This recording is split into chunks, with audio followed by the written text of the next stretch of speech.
Вице-премиерот Бујар Османи ќе го посети во притвор поранешниот припадник на ОВК Томор Морина, кој по барање на Интерпол минатата недела беше уопсен на блаци од македонската полиција, а Србија го терети под сомнение дека извршил воени злоставства против цивилното население на Косово.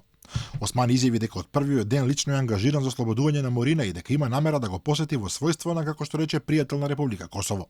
Во таа насока веќе побарал дозвола за посета од судиката која му го одреди притворот на Морина. Овој пат специфично е што потерницата не е преку билатералната соработка преку српскиот Интерпол, туку напротив преку централата на Интерпол во Лион и затоа нашата држава треба да постапува според сите процедури. Нашиот притисок е до Министерството за правда да ја забрза постапката, а мојата посета до него е како пријател на Република Косово и како представник на влада кој што е пријател на Република Косово. Албанските медиуми во земјава, повикувајќи се на извори од организацијата на ветерани на ОВК, објави дека албанска партија во Македонија врши притисок да не се ослободи поранешниот војник Морина, затоа што сака најпрвин да профитира од неговата несреќа.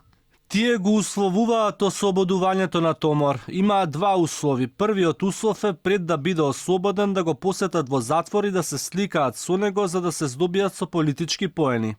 А вториот услов е да го принудат Томор, откако ќе излезе од затвор, да се слика со лидерот на нивната партија или кој било висок функционер на оваа партија.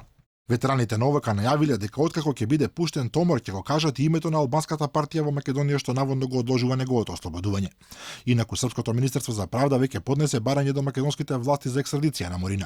Неговиот адвокат Насер Рауфи пак им пренесе на медиумите дека жалбата со која се бараше ослободување на претврениот е отфрлена, но дека сега е поднесено барање мерката притвор да биде заменета со други мерки на претпазливост, односно да се овозможи тој да се брани од слобода.